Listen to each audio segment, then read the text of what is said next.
அத்தியாயம் 27. புனித நீர். அகிலனுக்கு ஒரு கனவு இருந்தது. மிக நீண்ட கனவு. அந்தக் கனவில் அவர் ஒரு பெரிய வெள்ளி மலைப்பாம்பினால் சூழப்பட்டிருந்தார். மேலும் பிடி மேலும் மேலும் இறுக்கமாகிக் கொண்டிருந்தது. பயங்கரமான அழுத்தம் அவரது எலும்புகளையும் உள் உறுப்புகளையும் நசுக்கியது. இரத்தத்தை இடைவிடாமல் பிழிந்தது. ஜூஸ் குவளையில் வீசப்பட்ட ஆரஞ்சு பழத்தைப் போல அவன் உணர்ந்தான். உலர்ந்த சடலமாக மாறுவது அவனது தவிர்க்க முடியாத விதியாகத் தோன்றியது. நிச்சயமாக அகிலன் விட்டுக் கொடுக்க விரும்பவில்லை. ஆனால் அவரது கைகால்கள் இறுக்கமாக கட்டப்பட்டிருந்தன. அவரால் அசையவே முடியவில்லை. அதனால் அவனால் மலைப்பாம்பின் உடலை மட்டுமே கடிக்க முடிந்தது. மற்றும் பைத்தியக்காரத்தனமாக உறிஞ்சு. நீ என்னை அழுத்து, நான் உன்னை உறிஞ்சி விடுவேன். இதுதான் அகிலன் திட்டம். இருப்பினும் அவர் ஒரு கடுமையான சிக்கலைக் கண்டுபிடித்தார். அவரால் எதையும் உறிஞ்ச முடியவில்லை. மலைப்பாம்பின் உடல் காலியாகத் தெரிந்தது. அதில் எதுவும் இல்லை. நேரம் செல்ல செல்ல அகிலன் உணர்வு மங்கத் தொடங்கியது. மலைப்பாம்பின் உடல் படிப்படியாக சுருங்கியது. மேலும் அகிலன் ஒரு உலர்ந்த சடலமாக மாறுவதற்கு நெருங்கி வந்தார். எவ்வளவு நேரம் கடந்துவிட்டது என்று யாருக்குத் தெரியும்? அகிலன் சண்டையை கைவிடப் போகிற நேரத்தில் திடீரென்று பாம்பின் உடலில் இருந்து இரத்தத்தை உறிஞ்ச முடியும் என்பதைக் கண்டுபிடித்தார். நீண்ட வறண்ட பூமி திடீரென்று மழை பெய்வது போல. அந்த இனிய சுவை உயிர்ச்சக்தியின் சுவையாயிருந்தது. இருப்பினும் ஒரே ஒரு சிப் மட்டுமே இருந்தது. பால் உறிஞ்சுவது போல் அகிலன் தன்னால் முடிந்தவரை முயற்சி செய்தார். ஆனால் அவரால் அதற்கு மேல் எதுவும் பெற முடியவில்லை. மிகுந்த கோபத்தில் அகிலன் எழுந்தான். அருமை அகிலன், நீ இறுதியாக எழுந்துவிட்டாய். அகிலன் கண்களை திறந்தான். ஆனால் அவனால் பார்க்க முடிந்ததெல்லாம் மங்கலான நிழல் மட்டுமே. இப்போது கேட்ட குரல் ஆர்த்தியின் குரலாக இருந்திருக்க வேண்டும் என்பதை அவனால் அடையாளம் காண முடியவில்லை. என்ன, நான் என்ன குடித்தேன்? அகிலன் பேசினான். இன்னும் குடிக்க விரும்பினான். நீ புனித நீர் குடித்தாய். புனித நீரா? அகிலன் முற்றிலும் திகைத்துப் போனார். ஒரு காட்டேருக்கு புனித நீர் குடிக்க கொடுத்தாயா? மூச்சை பிடிக்க முடியாமல் பயத்தில் அகிலன் மீண்டும் மயங்கி விழுந்தார். அகிலன் அகிலன் ஆர்த்தி சற்று பதட்டமாக இருந்தாள்.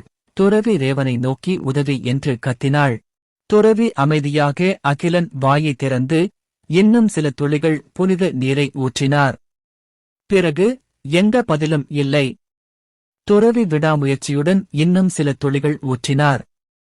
இன்னும் பதில் இல்லை. துறவி பல்லை கடித்துக் கொண்டு முழு பாட்டிலையும் உள்ளே ஊற்றினார். பின்னர் வேதனையான முகபாவத்துடன் காலி பாட்டிலை பார்த்தார். நினைவில் கொள்ளுங்கள், அவர் அகிலன் குடிக்க கொடுத்தது தூய புனித நீர். கோவில்களில் வழக்கமாக குணப்படுத்த 1000 முறை நீர்த்த தண்ணீரை பயன்படுத்துகிறது. அது ஒரு சிறிய பாட்டில் மட்டுமே என்றாலும் நீர்த்த பிறகு ஒரு முழு மறைமாவட்டத்தின் பயன்பாட்டிற்கு 1 வருடம் முழுவதும் போதுமானதாக இருக்கும். ஆனால் அப்படியிருந்தும் எந்த பதிலும் இல்லை. துறவி அகிலன் மூச்சை பரிசோதித்தார். பின்னர் மீண்டும் சரிபார்க்க கண் இமைகளை திறந்தார். சிறிது தலையீட்டிற்குப் பிறகு அவர் இறுதியாக அவ்வளவு நிச்சயமற்ற தொனியில் கூறினார். அவரது காயம் சீராகிவிட்டதாகத் தெரிகிறது. நல்ல ஓய்வு மற்றும் கவனிப்புடன் அவர் நலமாக இருப்பார். ஆர்த்தி இறுதியாக நிம்மதி பெருமூச்சு விட்டு அவசரமாக நன்றி தெரிவித்தாள். இதைப் பார்த்த சுசான் மற்றவர்களும் அகிலன் ஓய்வெடுக்க அனுமதிக்க கூடாரத்தை விட்டு வெளியேறினர். ஆர்த்தி மட்டுமே பின்தங்கினார். இதைக் கண்ட சுசான் அதிகம் பேசவில்லை. புருவங்களை லேசாகச் சுருக்கினார். கூடாரத்தை விட்டு வெளியேறிய பிறகு அவர் நைட் பிரதீப்பிடம், நைட் அகிலன் பற்றிச் சொல்லுங்கள் என்று கேட்டார். ஆமாம் என் ஆண்டவரே, சுசானின் பின்னால் வந்த பிரதீபன் விளக்கினார். அவர் கிரேக்கேசில் டவனின் பிரபுவான பரோன் ஆந்தரின் மகன். ஒரு கூலிப்படைக் குழுவுடன் பாலன் ஈகிள் நகரத்திற்குச் செல்லும் வழியில் டியூகாஜைனின் அவசர கட்டாய இராணுவ சேவை உத்தரவு காரணமாக அவர் மிரர் லேக் முகாமுக்கு வந்தார்.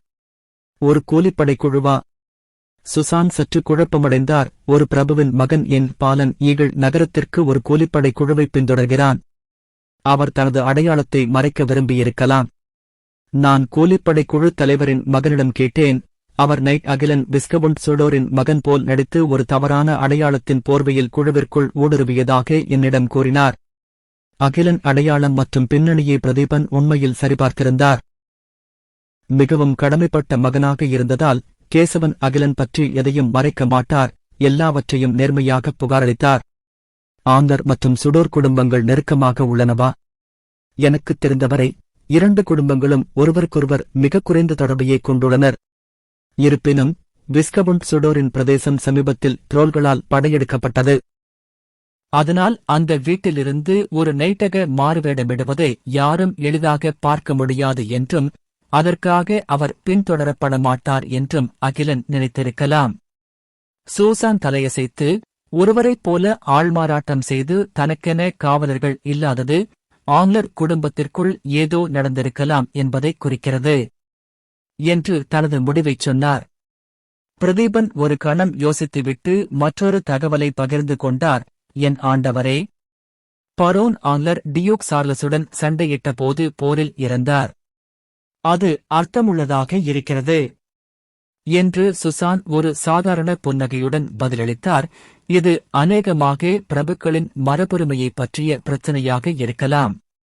இதில் புதுமை எதுவும் இல்லை. ஒரு பேரன் பட்டத்திற்கான சர்ச்சை சுசான் அதிக கவனம் செலுத்த வைக்காது. எனவே அவர் அதை சுருக்கமாக குறிப்பிட்டார், ஆனால் மேலும் விசாரிக்கவில்லை. அதற்கு பதிலாக அவர் பிரதிபனை தனது கதையைத் தொடர அனுமதித்தார். மிஸ் ஆர்த்தி தற்செயலாக வடக்கு பிரதேசத்திற்கு திரும்பிச் சென்று கொண்டிருந்தபோது கட்டாய இராணுவ ஆணை உத்தரவை பார்த்து மிரர் லேக் முகாமுக்கு வந்தார்.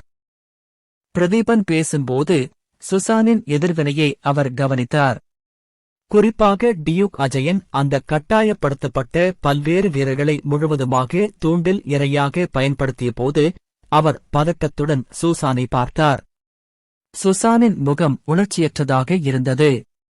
ஷூட், நாங்கள் தெற்கு நோக்கி ஓடிக்கொண்டே இருந்தோம், ஆனால் துரத்தி வந்த ஓநாய் படையை எங்களால் அசைக்க முடியவில்லை. ஓநாய் படை எதிர்பார்க்காத திசையை நோக்கி வடக்கு நோக்கி திரும்புமாறு நைட் அகிலன் பரிந்துரைத்தார்.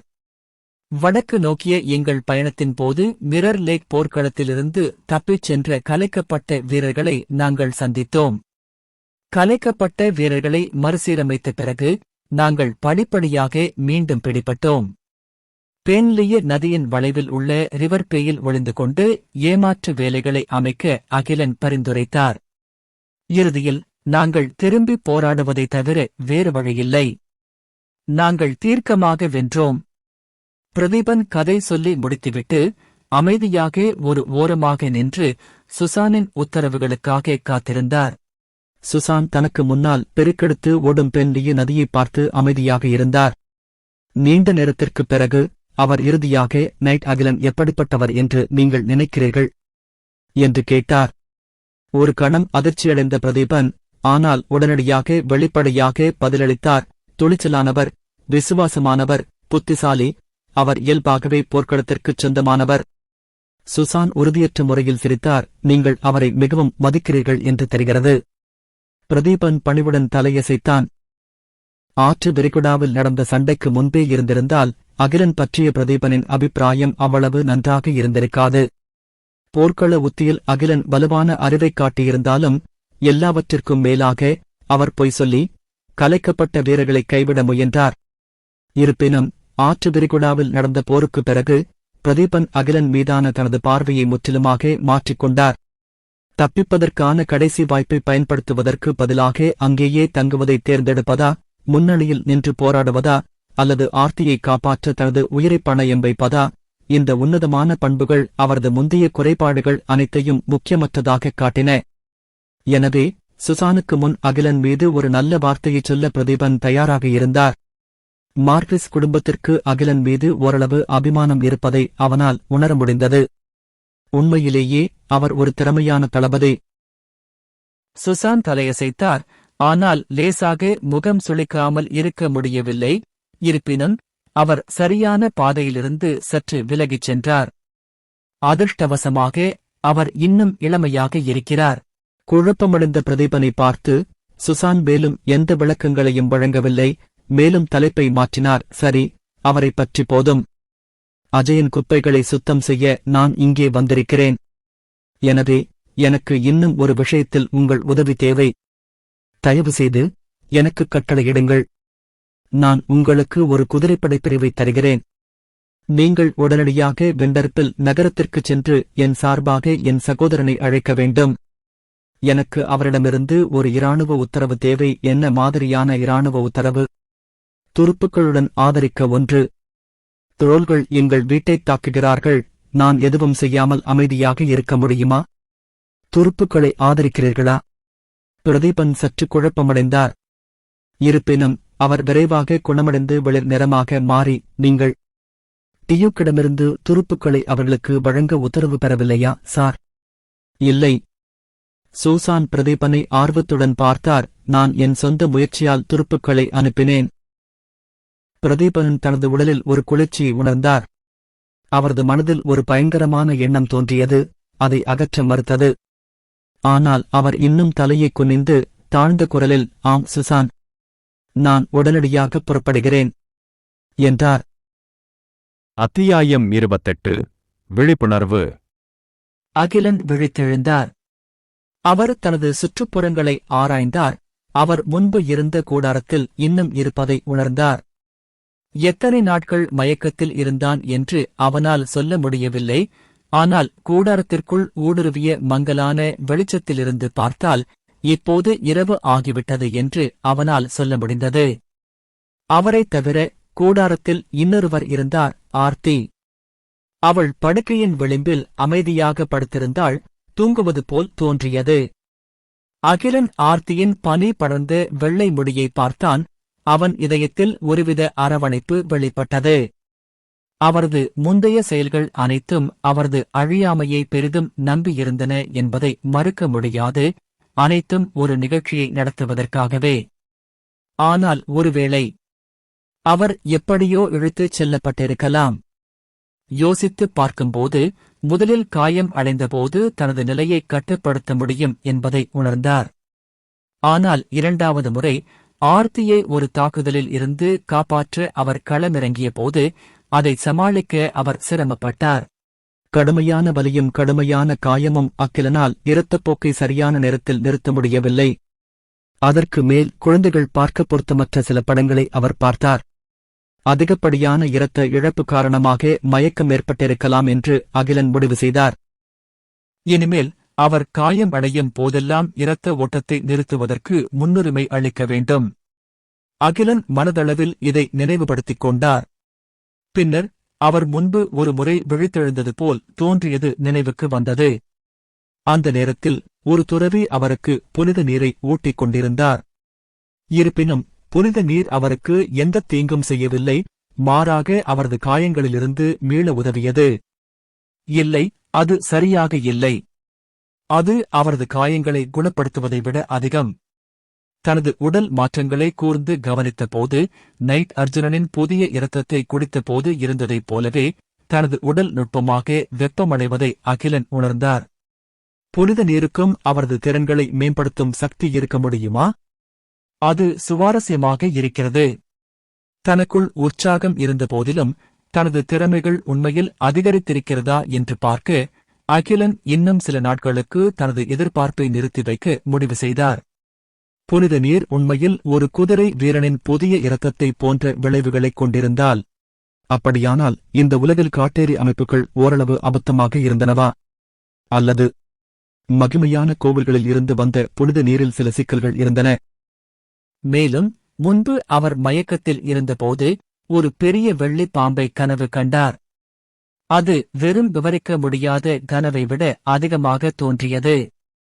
பாம்பின் இரத்தம் மிகவும் யதார்த்தமான சுவையுடன் இருப்பதை அவர் தெளிவாக உணர்ந்தார். அது மிகவும் யதார்த்தமாக இருந்ததால் அது ஒரு கனவு போல் தெரியவில்லை. அகிலன் படுக்கையில் படுத்துக் கொண்டபோது அவர் சிந்தனையில் மூழ்கினார். மயக்கத்திலிருந்து எழுந்ததால் அவனால் தூங்க முடியவில்லை. அதனால் காலை வெளிச்சம் வரும் வரை கண்களை அகலத் திறந்து வைத்திருந்தான். காலை வணக்கம் மிஸ் ஆர்த்தி. அகிலன், நீ விழித்திருக்கிறாய். ஆர்த்தியின் கண்களில் மறையாத மகிழ்ச்சியைக் கண்ட அகிலன் ஒரு குற்ற உணர்ச்சியை உணர்ந்தான். இப்படி ஒரு அப்பாவி பெண்ணை ஏமாற்றுவது சரியா? ஆனால் அவர் அந்த எண்ணத்தை விரைவில் ஒதுக்கித் தள்ளிவிட்டார். எல்லாவற்றிற்கும் மேலாக அவர் முன்பு இறந்தவராக நடிக்க திட்டமிட்டிருந்தார். ஆனால் அவர் அதை கிட்டத்தட்ட உண்மையாக்கிவிட்டார். எனவே ஆர்த்தியின் பாசம் என்பது அவர் தனது உயிரை பணயம் வைத்து பெற்ற ஒன்று. மெலோடிராமாடி தொலைக்காட்சி நாடகங்களின் தர்க்கத்தை பின்பற்றி ஆர்த்தி இப்போது தன்னை அவருக்கு வழங்க வேண்டும். நான் எவ்வளவு காலமாக வெளியே இருக்கிறேன்? முழுசா 3 நாள். அவ்வளவு நேரமா? ஆம். துறவி ரேவனின் புனித நீருக்கும் நாங்கள் மிகவும் கடன்பட்டிருக்கிறோம். மேலும் தகவலுக்காக தேடிக் கொண்டிருந்த போது நான் அவருக்கு நன்றி சொல்ல வேண்டும். ரேவன் எப்படி இங்கு வந்தார் என்று அகிலன் மனதளவில் ரேவன் என்ற பெயரைக் குறித்துக் கொண்டார். அவர் என் மாமாவுடன் இங்கு வந்தார் சுசான். சொல்லப்போனால் என் மாமா டார் குதிரைப்படையை வலுவூட்டல்களாக கொண்டு வந்தார். அதனால் நாங்கள் இப்போது பாதுகாப்பாக இருக்கிறோம். சூசான் இங்கே இருக்கிறார். அப்படியானால் நாங்கள் உண்மையிலேயே பாதுகாப்பாக இருக்கிறோம். ஆமாம். உனக்கு பசிக்குது இல்லையா? நான் உனக்கு சாப்பாடு கொண்டு வரேன். இதைச் சொல்லிக் கொண்டே ஆர்த்தி எழுந்து கூடாரத்தின் வெளிப்புறத்தை நோக்கி நடந்தாள். அந்த பெண்ணின் அழகிய உருவத்தை பார்த்து அகிலன் திடீரென்று இந்த காயம் மதிப்புக்குரியது என்று உணர்ந்தான்.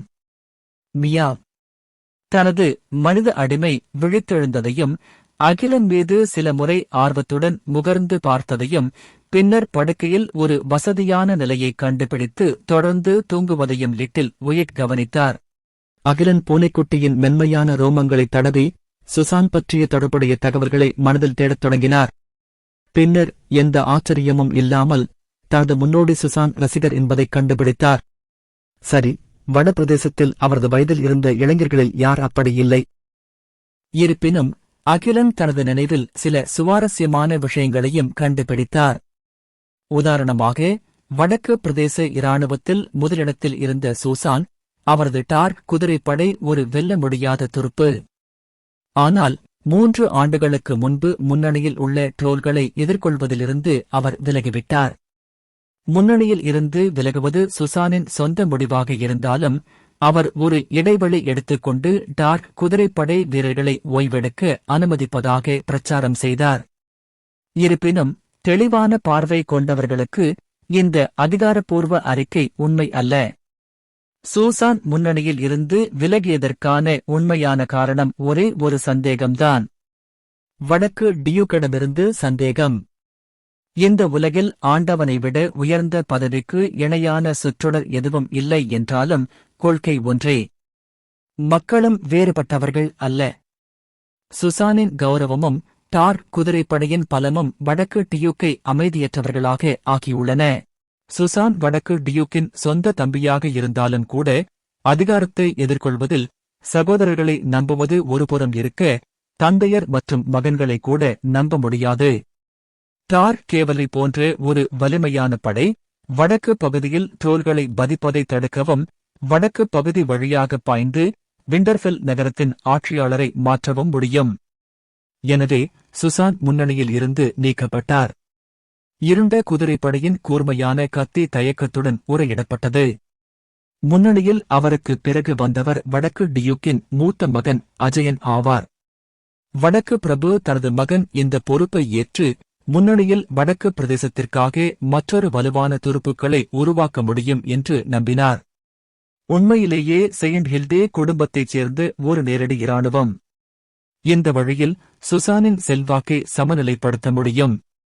துரதிருஷ்டவசமாக அஜயன் சற்று ஏமாற்றமளிக்கிறார். அவர் 3 ஆண்டுகள் முன்னணியில் இருந்தார், ஆனால் இறுதியில் அவரால் நிலைத்து நிற்க முடியவில்லை. ட்ரோல்கள் உள்ளே நுழைந்தன. எனவே சுசான் மீண்டும் பணியில் அமர்த்தப்பட வேண்டியிருந்தது. இருப்பினும் அகிலன் மிகவும் கவலைப்பட்டார். இந்த முறை சுசான் எதிர்பார்ப்புகளை பூர்த்தி செய்தால், படையெடுக்கும் ட்ரோல்களை மீண்டும் மீண்டும் நசுக்குவதில் தனது சாதனையை தொடர்ந்தால், டியூக்ஸியின் இல்டே அந்த தகுதியான அடிமைக்கு எவ்வாறு வெகுமதி அளிப்பார்? பிரபுத்துவ பட்டத்தை இனி உயர்த்த முடியாது. அஜயனுக்கு மேலே டியூக் இருக்கிறார்.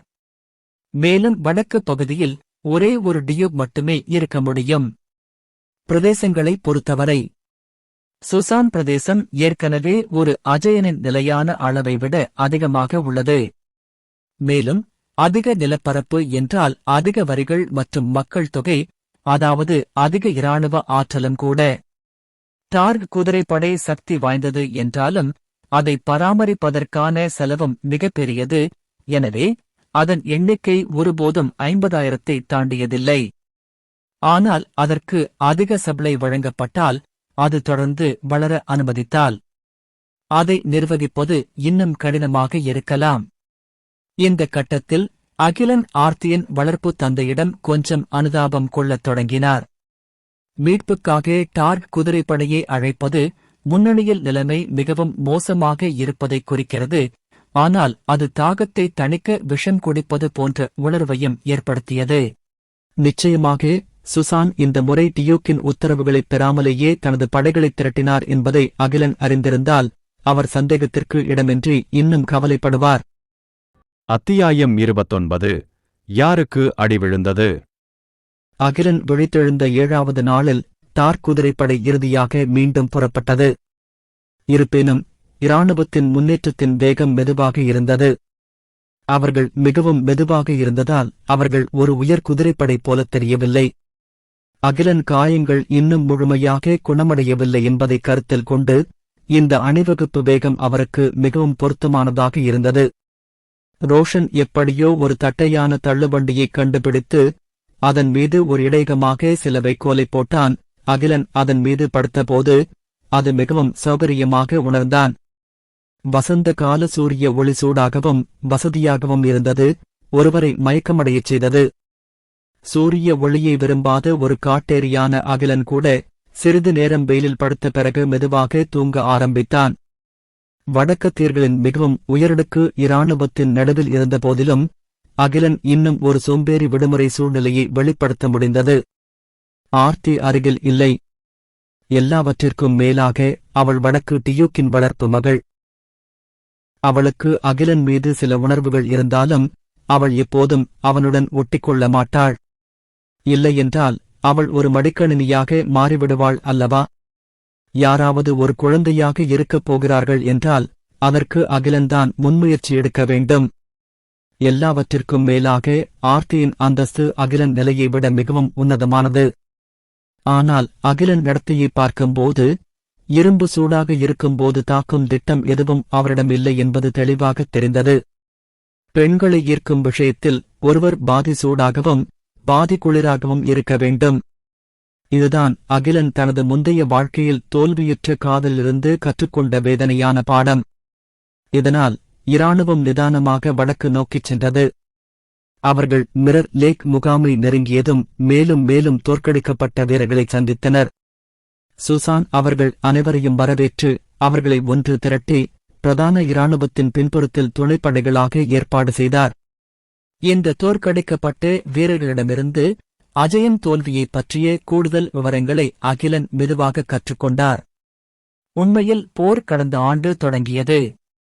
கடந்த ஆண்டு மே மாத தொடக்கத்தில் போதம் பட்டத்து இளவரசர் கும்பிக் வார்கின் தலைமையில் 3,00,000 போதங்கள் கொண்ட ஒரு இராணுவம் தெற்கே படையெடுக்க தயாராக எல்லையில் கூடியது.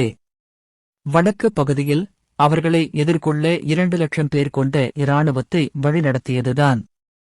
இந்த 2,00,000 துருப்புக்களில் 1,00,000 பேர் செயின்ட் ஹில்டே குடும்பத்தின் சட்டப்பூர்வ துருப்புக்களைச் சேர்ந்தவர்கள், கோல்டன் லயன் லெஜியன். மற்ற 1,00,000 பேர் பல்வேறு வடக்கு பிரபுக்களின் தனியார் படைகள். உதாரணமாக அகிலன் தந்தை பரோன் ஆங்லர் டியூக் செயின்ட் ஹில்டிடமிருந்து உத்தரவுகளைப் பெற்ற பிறகு 3,000 வீரர்களை தனிப்பட்ட முறையில் முன்னணிக்கு அழைத்துச் சென்றார்.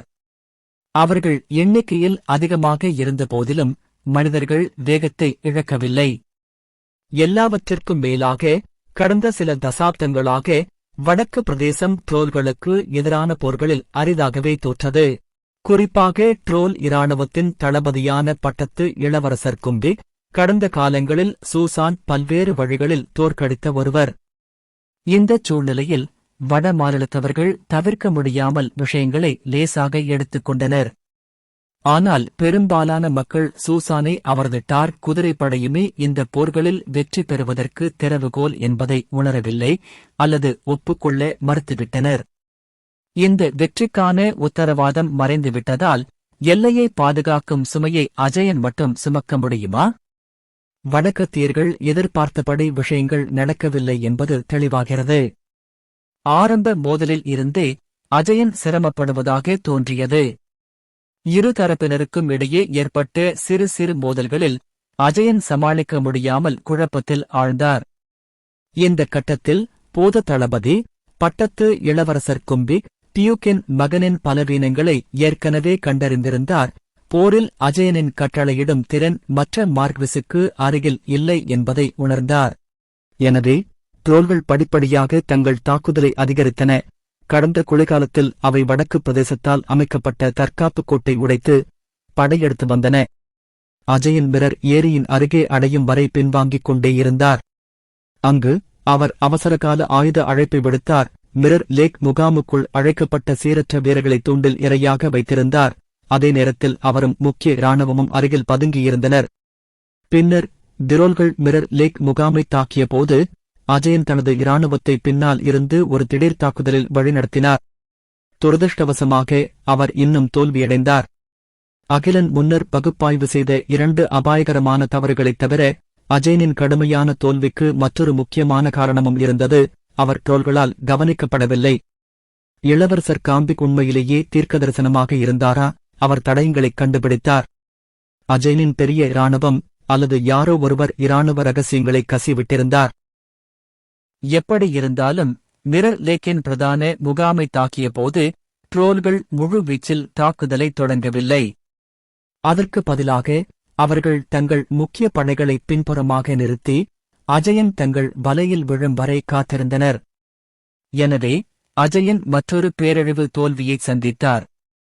இந்த தொடர் தோல்விகளில் 2 லட்சம் பேர் கொண்ட பிரமாண்டமான இராணுவம் கிட்டத்தட்ட மறைந்துவிட்டது. அஜயன் கூட இப்போது ட்ரோல்களால் வேட்டையாடப்படுகிறார். அவர் இருக்கும் இடம் தெரியவில்லை. அஜயனின் இருப்பிடம் விரைவில் கண்டுபிடிக்கப்பட்டது. டார் குதிரைப்படை பென் லீ நதியை வடக்கு நோக்கி விட்டுச் சென்ற 13 நாட்களுக்குப் பிறகு அவர்கள் ஒரு பெரிய தோற்கடிக்கப்பட்ட இராணுவத்தை நேருக்கு நேர் சந்தித்தனர். இந்த தோற்கடிக்கப்பட்ட இராணுவத்தில் சுமார் 5000 பேர் இருந்தனர். இந்த வீரர்களை வழிநடத்தியது உண்மையில் அஜயன்தான். அவர்களுக்கு பின்னால் 8000 போதங்களின் படை துரத்திச் சென்றது. இருப்பினும் இந்த துரத்தும் படை தூரத்திலிருந்து இருண்ட குதிரைப்படையின் கொடியைக் கண்டதும் அவர்கள் தீர்க்கமாக திரும்பி துரத்துவதைக் கைவிட்டனர். அவர்கள் ஒரு ஆய்வுத் தாக்குதலை தொடங்கக்கூட துணியவில்லை. அஜயன் இறுதியாக காப்பாற்றப்பட்டார். ஆனாலும் அவரது துயரமான விதி இப்போதுதான் தொடங்கியிருந்தது. இந்த தோற்கடிக்கப்பட்ட இராணுவத்தில் அஜயன் இருப்பதை அகிலன் அறிந்ததும் அவரும் வண்டியை விட்டு வெளியேறி கலவரத்தைக் காணத் தயாரானார். அகிலன் நிச்சயமாக அஜயனை வெறுத்தார். முதலாவதாக அவரது மலிவான வயதான தந்தையின் மரணம் பெரும்பாலும் இந்த நபரின் கட்டளை பிழையால் ஏற்பட்டது. இது அவரது முந்தைய மரணத்திற்கும் அதைத் தொடர்ந்து நைட்ஸ் அர்ஜுனனின் படுகொலைக்கும் வழிவகுத்தது. மேலும் அவர் கிரே கேசில் டவுனில் இருந்து தப்பித்த பிறகு அஜயனின் அவசர சம்மன்கள் காரணமாக மிரர் ஏரியின் பிரதான முகாமுக்கு தூண்டில் போடப்பட்டு இழுத்துச் செல்லப்பட்டார். அதைத் தொடர்ந்து தொடர்ச்சியான துரத்தல்கள் மற்றும் மரணத்திற்கு அருகிலுள்ள அனுபவங்கள். எனவே அஜயன் இருந்த அவமானகரமான நிலையைக் கண்டபோது அவருக்கு ஏற்பட்ட துரதிர்ஷ்டத்தில் மகிழ்ச்சியின் உணர்வை உணராமல் இருக்க முடியவில்லை. மாமா! இந்த நேரத்தில் அஜயன் சுசானின் முன் அரை மண்டியிட்டுக் கொண்டிருந்தார். அவரது முகபாவனை இருண்டது. 2 மார்க்யூஸ்கள் என்றாலும் அவற்றின் முக்கியத்துவம் வானத்தையும் பூமியையும் போலவே வேறுபட்டது. மேலும் இந்த தொடர் பேரழிவுகள் அஜயனை அவரது அரியணையில் இருந்து முற்றிலுமாக தட்டிப் பறித்தன. மேலும் இது சுசானின் முக்கியத்துவத்தை மேலும் வலியுறுத்தியது. நீங்க உண்மையிலேயே தவறு செய்துவிட்டீர்கள். சுசான் அஜயனை எழுந்திருக்கச் சொல்லவில்லை. அவருடைய முகம் பனிக்கட்டி போன்ற குளிர் உணர்ச்சிகளால் நிரம்பியிருந்தது. மாமா, நான் நிலைமையை குறைத்து மதிப்பிட்டேன். திடீரென்று அடிவிழும் சத்தம் கேட்டது. அனைவரின் கண்களுக்கு முன்பாகவே சுசான் அஜயனை சாக்குப்போக்கு சொல்ல முயன்றபோது நேரடியாக தனது சாட்டையால் தரையில் அடித்தார். அந்த இடம் முழுவதும் அமைதியாகிவிட்டது. சிலர் பயத்தால் வேறுபக்கம் பார்த்து தொடர்ந்து பார்க்கத் துணியவில்லை. சூசான் அஜயனின் மூத்தவராக இருந்த போதிலும் எல்லாவற்றிற்கும் மேலாக வடக்கு பிரதேசத்தின் வருங்கால பிரபு என்ற டியூக்கின் பட்டத்தை வாரிசாகப் பெற்ற முதல் நபர் அவரே. மேலும் அவர் இந்த வழியில் அவமானப்படுத்தப்பட்டார், பொது இடத்தில் சவுக்கால் அடிக்கப்பட்டார். உனக்கு எவ்வளவு தைரியம்? திறமையற்றவனாக இருப்பதைத் தவிர வேறு ஏதேனும் சாக்குகள் உங்களிடம் உள்ளதா? இந்த வார்த்தைகளைக் கேட்டதும் அஜயன் முழுவதும் நடுங்கி சுசானின் காலடியில் உருண்டு உருந்து சத்தமாகக் கத்தினார். மாமா, நான் தப்பு பண்ணிட்டேன். நான் செயின்ட் ஹில்டே குடும்பத்தையும் வீழ்ந்த வீரர்களையும் வடக்கு பிரதேச குடிமக்களையும் தோற்கடித்துவிட்டேன். வடக்கு பிரதேசத்தின் வருங்கால அதிபதியான கண்ணியமான அஜயன் இப்படித்தான் அழுதார் பொதுவில். அத்தியாயம் 30. லஞ்சம். இரவு நேரத்திற்குப் பிறகு வெப்பநிலை குறையத் தொடங்கியது. வசந்த காலத்தில் வடக்கு பகுதியில் இரவுகள் மிகவும் குளிராக இருக்கும். முகாமில் வீரர்கள் நெருப்பை மூட்டி தங்களை சூடாக்கிக் கொண்டு தண்ணீரை கொதிக்க வைத்து சமைத்தனர். அதே நேரத்தில் அவர்கள் தங்களுக்குள் பேசவும் தொடங்கினர். அவர்களின் உரையாடல் மையமாக இருந்தது நிச்சயமாக 2 மாஸ்டர் சுசானின் சவுக்கடிக்கும் அஜயனின் கண்ணீருக்கும் இடையிலான பகல் நேர சந்திப்பை மையமாகக் கொண்டது. நைட் அகிலன் இந்த வீரர்களிடையே ரகசியமாக பழகி அவர்களின் சாதாரணமான கேலிப் பேச்சைக் கேட்டுக் கொண்டிருந்தார். பின்னர் அவர் திடீரென்று அஜயனைப் பற்றிய வீரர்களின் அணுகுமுறைகளில் எதிர்பாராத மாற்றம் இருப்பதைக் கண்டுபிடித்தார். இன்றுக்கு முன்பு இந்த வீரர்கள், குறிப்பாக மிரர் லேக் போர்க்களத்தில் இருந்து தோல்வியடைந்து ஓடிப்போனவர்கள், அஜயன் மீது மிகவும் எதிர்மறையான அணுகுமுறையைக் கொண்டிருந்தனர். அவர்கள் அவரை வெறுத்தார்கள், அவமதித்தார்கள். தோற்கடிக்கப்பட்ட ஒரு இராணுவ தளபதிக்கு இவ்வளவு மோசமான நற்பெயர் எதிர்பார்க்கப்பட்டது. மேலும் அஜயன் அவசரமாக ஒரு வரைவு உத்தரவை பிறப்பித்து கட்டாயப்படுத்தப்பட்ட மக்களை தூண்டிலாகவும் நடத்தினார். அவர் டியூக்கின் மூத்த மகனாக இல்லாவிட்டால், செயின்ட் ஹில்டே குடும்பத்தின் நற்பெயர் வடக்குப் பகுதியில் அவ்வளவு பிரமாண்டமாக இல்லாவிட்டால், மார்க்விஸ் சார்லஸ் ஏற்கனவே இந்த கோபமடைந்த வீரர்களால் கிழித்தெறியப்பட்டிருக்கலாம் என்று கூறலாம். இருப்பினும் பகலில் அஜயனின் அழகை பொதுமக்களின் கருத்தை படிப்படியாக அவர் பக்கம் திருப்பியுள்ளது. வீரர்களின் விவாதங்களை கவனமாக கேட்ட அகிலன் புரிந்து கொள்ளத் தொடங்கினார். அஜயனின் அழகை உண்மையான உணர்ச்சிகளின் வெளிப்பாடா அல்லது வெறுமனே அரசியல் நடிப்பா என்பது அவருக்கு உறுதியாகத் தெரியவில்லை.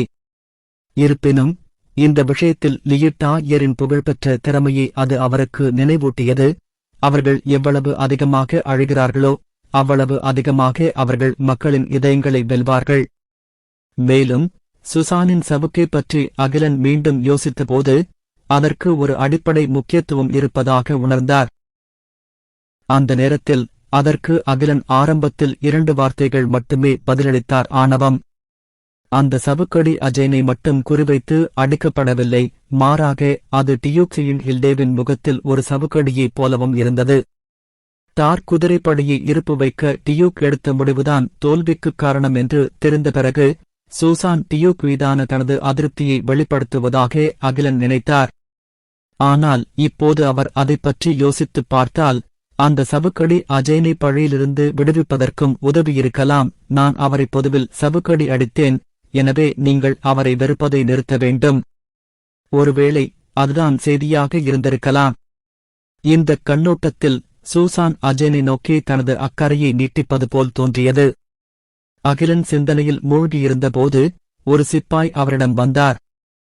நைட் அகிலன், அஜயன் உன்னை கேட்கிறார். அஜயன் தன்னை தேடி வருவார் என்று எதிர்பார்க்காதல் அகிலன் அதிர்ச்சியடைந்தார். சரி, தயவு செய்து வழிகாட்டுங்கள்.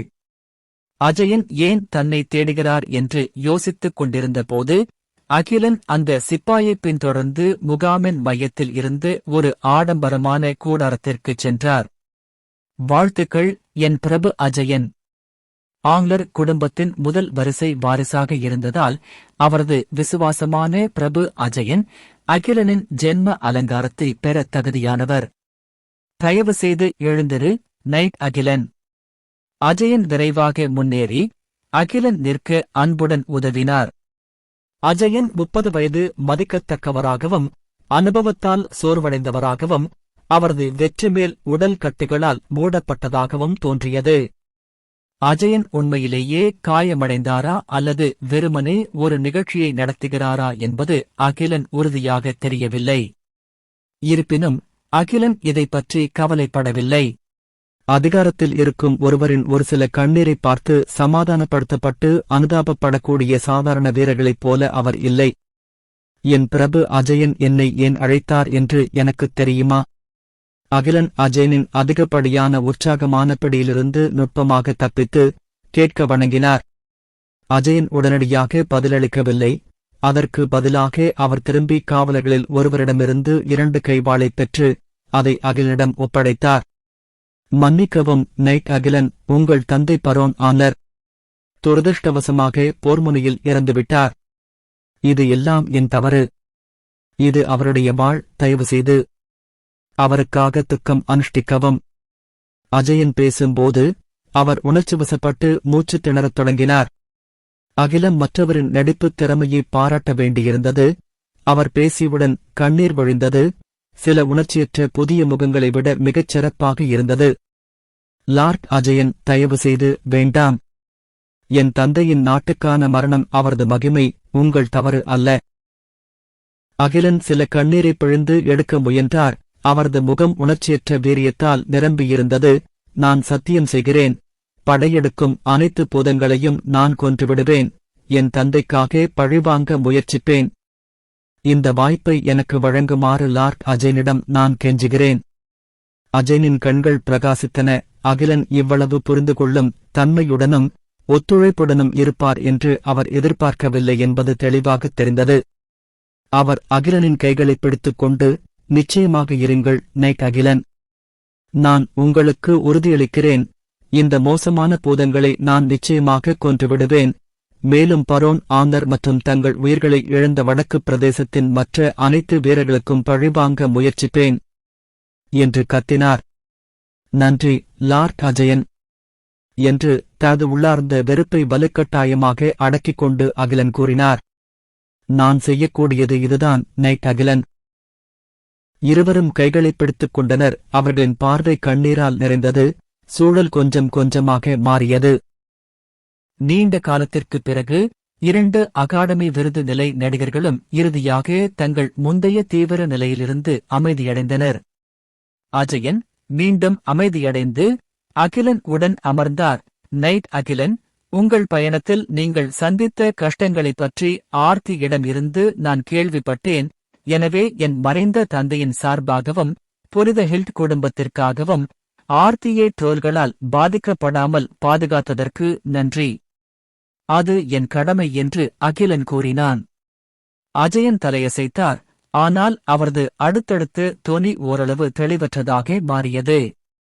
நைட் அகிலன், என் சகோதரியின் பதிவிலிருந்து அவள் உன்னை எவ்வளவு மதிக்கிறாள் என்பதை நான் தெளிவாக பார்க்க முடிந்தது. மேலும் தூய புனித நீரால் உன்னை காப்பாற்றும்படி அவள் துறவி தேவரிடம் தனிப்பட்ட முறையில் கெஞ்சியதாக கேள்விப்பட்டேன். இத்தனை வருடங்களுக்குப் பிறகு அவள் வேறொரு மனிதனை இவ்வளவு மதிப்பதை நான் பார்த்ததில்லை. மிஸ் ஆர்த்தியின் கருணைக்கு நான் ஒருபோதும் போதுமான அளவு ஈடு செய்ய முடியாது. பின்னர் அகிலன் புரிந்து கொண்டார். ஆர்த்தியின் கதையிலிருந்து அஜயன் தனது இராணுவத் திறமைகளை புரிந்து கொண்டிருக்க வேண்டும். இது அவரது தற்போதைய ஏமாற்று முயற்சிக்கு வழிவகுக்கிறது. இருப்பினும் இது போருக்கு முன்பு நடந்திருந்தால் அஜயனுக்கு அவர் நீட்டித்த ஆளுக்கிழைக்கும் விசுவாசமாக சத்தியம் செய்ய அகிலன் தயங்க மாட்டார். ஆனால் இப்போது கவிழ்ந்து விடும் தருவாயில் இருந்த இந்த கப்பலில் அகிலனால் எளிதில் ஏற முடியாது. இருப்பினும் ஆந்தர் குடும்பத்தின் பரோன் பட்டத்தை பெற்ற பிறகும் நீங்கள் என் சகோதரியை திருமணம் செய்து கொள்வது சரியா என்று நான் பயப்படுகிறேன். அஜயன் தொடர்ந்தார். வெளிப்படையாக இதயத்திலிருந்து பேசுகிறார். லார்ட் அஜயன், எனக்கு எப்படி இப்படிப்பட்ட எண்ணங்கள் இருக்க முடியும்? மிஸ் ஆர்த்தி ஒரு தெய்வம் போன்றவர். நான் அவளை தீட்டுப்படுத்த துணிய மாட்டேன். அகிலன் தனக்கு அப்படிப்பட்ட எண்ணங்கள் இருந்ததை ஒப்புக்கொள்ள மாட்டார். நைட் அகிலன், உன்னை நீயே குறைத்து மதிப்பிடாதே. அஜயன் சிரித்துக் கொண்டே கை அசைத்தார். உன் திறமைகளால் போர்க்களத்தில் நீ தகுதியான சேவையைப் பெறுவாய் என்பது உறுதி. மேலும் உயர்ந்த பதவிக்கு உயர்த்தப்படுவது என்பது ஒரு கற்பனையான யோசனையல்ல. லார்ட் அஜயன், நீங்கள் மிகவும் கருணையுடன் நடந்து கொள்கிறீர்கள். வடக்கு பிரதேசத்திற்காக போராடுவது எனது நீண்டகால லட்சியம். அதற்கு மேல் கேட்க எனக்கு தைரியமில்லை. அகிலன் உள்ளுக்குள் ஒருவித வெறுப்பை உணர்ந்தார். அஜயன் உண்மையில் தனது சகோதரியை பேரம் பேசும் பொருளாக பயன்படுத்தி தனக்கென ஒரு சலுகையை பெற்றார். அது சரியாகத் தெரியவில்லை. மேலும் ஆர்த்தியின் திருமணம் குறித்து அஜயன் அதில் அதிகம் பங்கு வகித்ததாக நம்புவதற்கு அகிலன் எந்த காரணமும் இல்லை.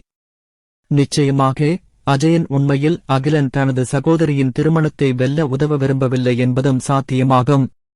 இந்த அரசியல்வாதிகள் அளித்த வாக்குறுதிகள், கடினமாக உழையுங்கள், உங்களுக்கு நிச்சயமாக பதவி உயர்வு கிடைக்கும், எதிர்காலத்தில் சம்பள உயர்வு கிடைக்கும் என்ற ஒரு முதலாளியின் தெளிவற்ற வாக்குறுதியை விட நம்பகமானவை அல்ல.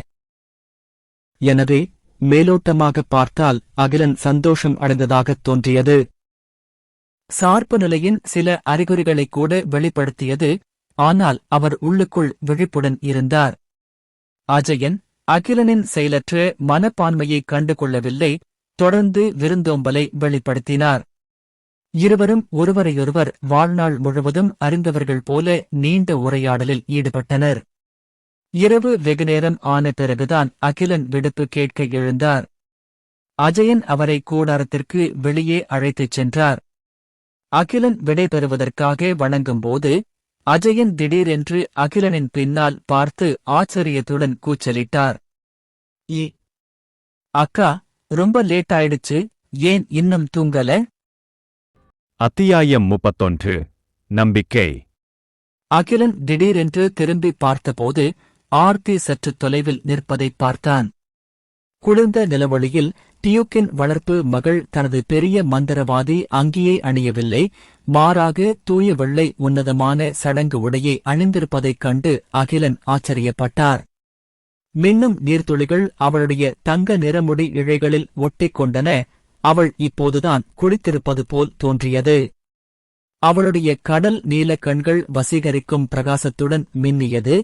மேலும் அகிலனை பார்த்த பிறகு ஆச்சரியத்தின் ஒரு குறிப்பை வெளிப்படுத்தியது. எனக்கு தூக்கம் வரவில்லை, அதனால் நான் கால்நடையாக நடக்கச் சென்றேன்.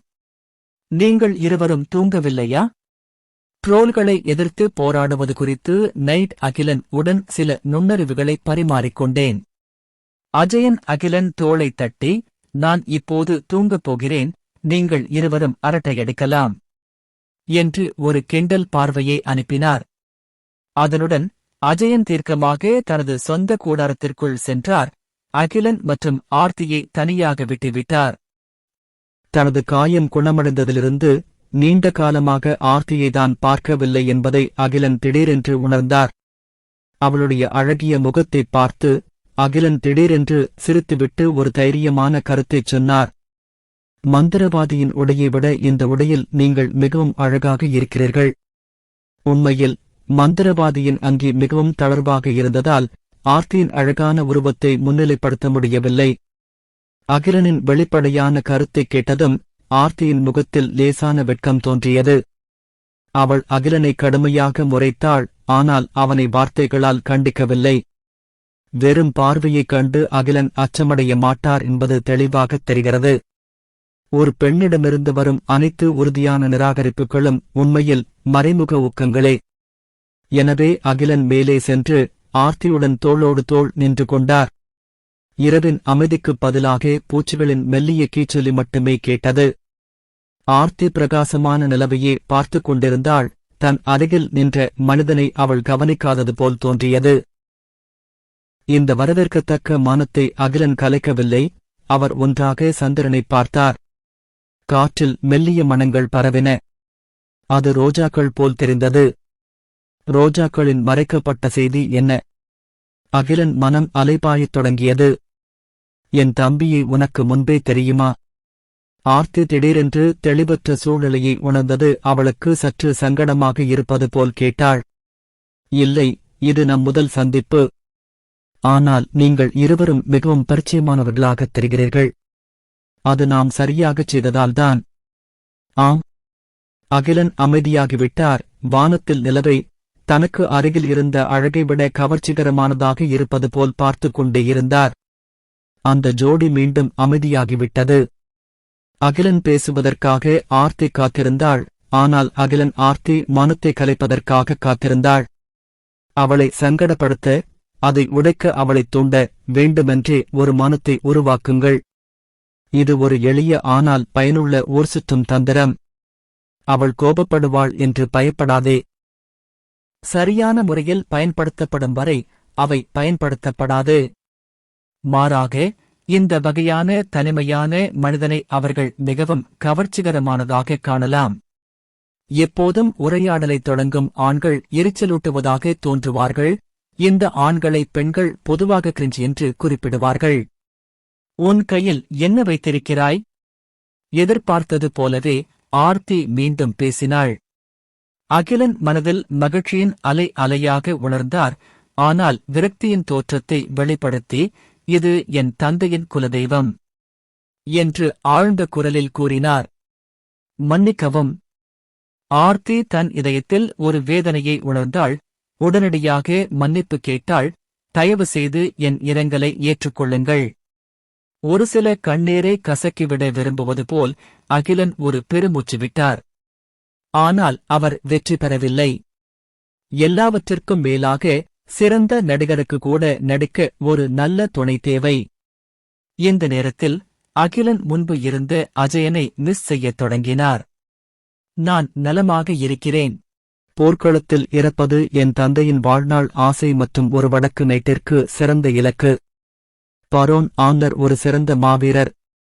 ஆர்த்தி சற்று குனிந்து, அகிலனின் கையில் இருந்த பெரிய வாளுக்கு மரியாதை காட்டி, மகிமையின் இறைவன் அவரது ஆன்மாவை ஆசீர்வதிப்பாராக என்று கூறினார்.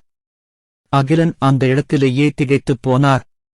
தன் காதுகள் தன்னை ஏமாற்றுகின்றனவோ என்று அவன் யோசித்தான்.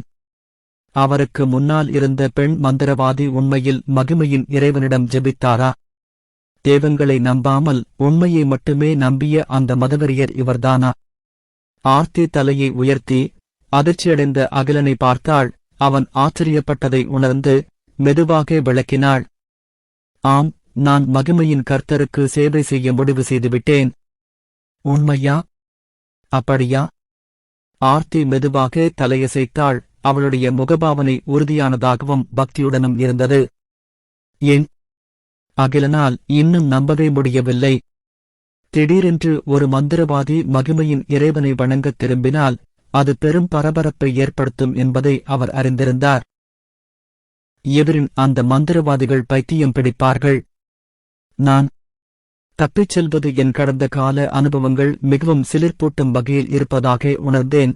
தெய்வங்கள் பாதுகாப்பது போல. அதனால் மகிமையின் இறைவனிடம் சேர முடிவு செய்தேன். ஆர்த்தியின் பார்வை ஓரளவு தவிர்க்கும் விதமாக இருந்தது. அவள் முகத்தில் ஒரு விசித்திரமான வெட்கம் தோன்றியது. இந்த பெண் மந்திரவாதி பொய் சொல்வதில் வல்லவர் அல்ல என்பது தெளிவாகத் தெரிந்தது. அவரை அகிலன் எளிதில் கண்டுபிடித்தார். ஆனால் அவளுடைய குமிழியை உடைக்கும் அளவுக்கு அவன் முட்டாள் இல்லை. நீங்கள் சரியான தேர்வு செய்துள்ளீர்கள். மகிமையின் இறைவன் அனைவரின் தீவிர சேவைக்கும் தகுதியானவர். அகிலன் பக்தியுடன் பதிலளித்தார். அதே நேரத்தில் ஆர்த்தி சென்றிருக்கலாமா என்று அவனால் யோசிக்காமல் இருக்க முடியவில்லை. டியூக்ஸியின் இல்லேவின் திட்டத்தின் ஒரு பகுதியாக மர்மமான விஷயங்களைப் படிக்க இவர் பின்னர் மகிமையின் இறைவனுக்கு சேவை செய்ய வடக்குப் பகுதிக்குத் திரும்பினார். ஆனால் இந்த நேரத்தில் பிரபுக்களுக்கும் மந்திரவாதிகளுக்கும் இடையிலான மோதல்களை அதிகப்படுத்துவது உண்மையிலேயே புத்திசாலித்தனமா? அகிலன் கவலைகளை ஆர்த்தி கவனித்தது போல் தோன்றியது. அதனால் அவள் அவசரமாக விளக்கினாள். கவலைப்படாதே, மகிமையின் இறைவனுக்கு சேவை செய்வதற்காக நான் என் மதமாற்றத்தை பகிரங்கமாக அறிவிக்க மாட்டேன். தேவையற்ற பிரச்சனையை கிளப்ப நான் விரும்பவில்லை.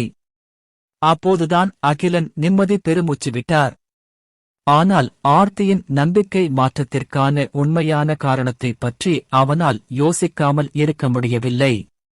நிச்சயமாக ஆர்த்தி உண்மையான காரணத்தை அகிலனிடம் சொல்லப் போவதில்லை. குறைந்தபட்சம் இந்த நேரத்தில் இல்லை. ஏதோ சங்கடத்தை நினைப்பது போல் தோன்ற அவள் முகம் இன்னும் சிவந்தது. அது நிச்சயமாக அகிலன் ஆர்வத்தை தூண்டியது. ஆனால் அகிலன் கேட்பதற்கு முன்பே ஆர்த்தி விரைவாக அவரிடம் விடைபெற்று பின்னர் தனது சொந்த கூடாரத்திற்கு ஓடினாள். திடுக்கிட்ட மான் போல.